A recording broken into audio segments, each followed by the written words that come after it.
እግዚአብሔር ኣእምሮ ዘለዎም ዝሓስቡ ፍጥረታት ምስ ፈጠረ ማለት ነፃ ምርጫ ዘለዎም ፍጥረታት ምስ ፈጠረ እውን እዞም ናይ ምሕሳብን ምስትውዓልን ውህብቶ ዘለዎም ፍጥረታት ገለ ናይ ሰላምን ህድኣትን ዝስፍኖ ሕድሕዳዊ ባእስን ዘይምርዳእን ዘይብሉ ሓደ ዘይቃወመሉ እዋን ኣሕሊፎም እዮም። ሰላም ናይ ቅሳነት ዩቱብ ቻነል ተኸታተልቲ ከመይ ትኾኑ? ወራት ኣሕዋተይ ኣነ እግዚአብሔር ይመስገን ጽቡቕ ኣለኹ። ታሪክ ህድኣት ትብል ስነ ጽሑፍ ሒዛ ቀሪበ ኣለኹ። ሳብ መጨረሻ ሓቢርኩም ዝጸንሑ ትሕትና ይላዎ።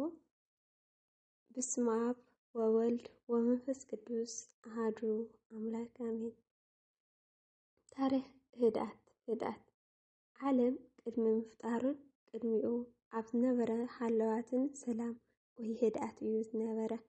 ካብ ቀደም ካብ ጥንቲ ቅድሚ ግዜን መወዳእታ ናይ ኩለን እግዚአብሔር ዘይኑን ህድኣትን ሰላምን ነበረ። እግዚአብሔር ድማ ንኩሉ ናይ መጀመርታ ህይወታት ወይ ድማ ፍጥረታት እዳው ኣብ ዓለም ኣብ ሰላም ኮይኑ ፈጠሮ። ኣምላኽ ድማ ብርሃን ይኹን በለ፣ ብርሃን ድማ ኮነ። ኣምላኽ ድማ እቲ ብርሃን ጽቡቕ ምዃኑ ረአየ። ዘፍጥረት ምዕራፍ 1:3-4።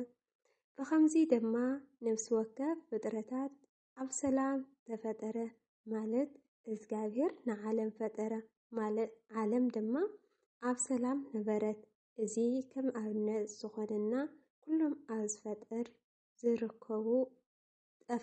ዝርከቡ ማያውያን ፍጥረታት ዝገብርዎ ኩሉ ምንቅስቃስ እዩ።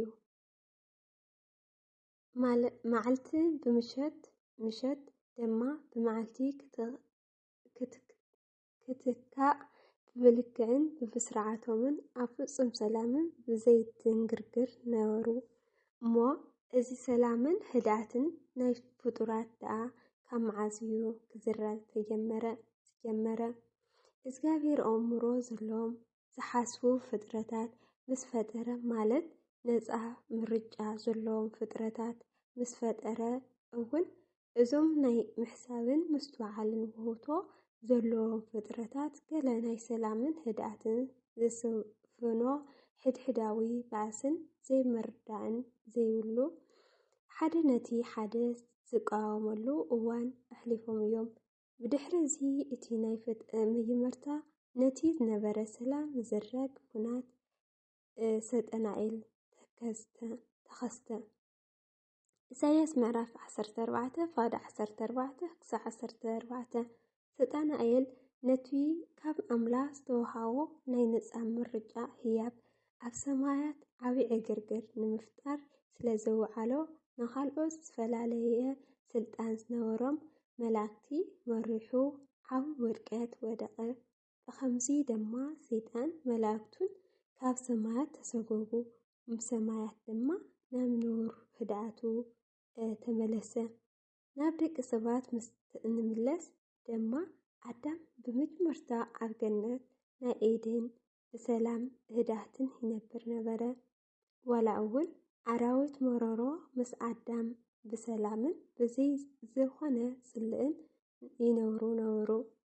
ንሳቶም ኣይቀትልዎን፣ ንሱ ድማ ኣይሃድኖምን ነበረ። ከምዚ ተረኣዩ እዚ ኣብ መርከብ ናይ ኖህ እውን ንዕዘብ ኢና። ኩሎም ኣራዊት መሮሮ ቦቲ ጊዜቲ ሳዕሪ ይበልዑ ነበሩ። ዘፍጥረት 1:29። እቲ ዝገርም ነገር ግን ወዲ ሰብ ነዚ ሰላም እዚ ግና ኣብ ገነት እንከሎ ማለት ብሓጢኣት ድሕሪ ምፍጻሙ ምጥፍኡ እዩ። ሓጢኣት ምስ ፈጸመ ፈርሐ፣ ኣብ ማእኸል ኣእዋም ገነት ድማ ተሓብአ። ሓጢኣት ምስ ፈጸመ ሕፍረት ተሰምዖ፣ ንሕፍረቱ ድማ ቆጽሊ በለስ ብምግልባብ ክሽፈን ሃንቀነ። እግዚአብሔር ድማ ካብ ገነት ኤደን ሰጎጎ። ድሕረዚ ቃየል ብሰንኪ ኣብ ልዕሊ ሓዊ ኣቤል ዝተሰምዖ ቅንኢ ሓጢኣት ብምፍጻሙ ኣብ ልቡ ዝነበረ ሰላም ከጥፍእ ንዕዘብ። ውሽጣዊ ስምዒታቱ ክሳብ ኣብ ልዕሊ ሓዊ ክትንስእ ክቐትሎን ኣኻሎ። ዘፍጥረት 4:8 ቃየል ሓዉ ብዝቐተለ ሰላሙ ንዘለኣለም ኣጥፍአ ሕዙን መቐባሕባሓይ ፈራሕን ስደተኛ ኮይኑ ድማ ነበረ። ዘፍጥረት 4:12-14 ብፍርሕን ጭንቀትን ምድንጋርን ዝኣምሰሉ ናይ ስነ ኣእምሮ ምዝባል ድማ ክርበሽ ጀመረ።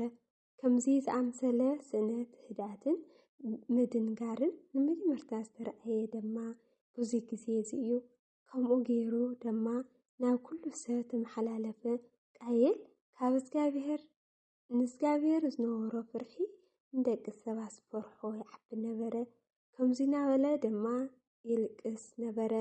በደለይ ክፀሮ ዘይከኣለኒ ዓብይ እዩ፣ ዝረኸበኒ ዝበለ ኩሉ ክቐትለኒ እዩ። ዘፍጥረት 4:13-14 ድሕሪ ግቢ ባቢሎን ደቂ ሰብ ፋሕ በሉ፣ ኣብ መንጎ ህዝብታት ድማ ባእሲ ኮነ።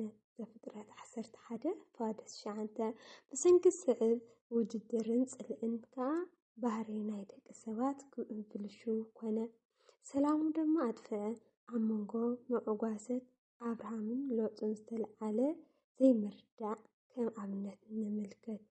እታ ምድሪ ከዓ ብሓደ ክነብሩ ክትፀሮምን ኣይከኣለትን። ጥሪቶም ብዙሕ ነበረ እሞ ብሓደ ክነብሩ ኣይከኣሉን። ዘፍጥረት 13:6 እዚ ልዕል ኢልና ዝተመልከትናዮ ሰብ ብኸመይ ኢሉ ካብ ዕሙቐት ናይ ሰላም ናብ ዕረፍቲ ኣልቡነት ከም ዝበፅሐ ዘርኢ ዘሕዝንን ታሪክ እዩ። እሞኸ ደኣ ህድኣት እንታይ እዩ? ጽልዋ ናይ ህድኣት እንታይ እዩ? ብኸመይ ሰላም ንረክብ? ኣብ ህድኣት ከ ብኸመይ ንነብር? ይትባረኽ እግዚኣብሔር ኣምላክ ኣበዊነ። ካልኣይ ክፋል ይቕፅል። ወስብሐት ለእግዚአብሔር ወወላዲቱ ድንግል ወለመስቀሉ ክቡር ለዓለመ ዓለም።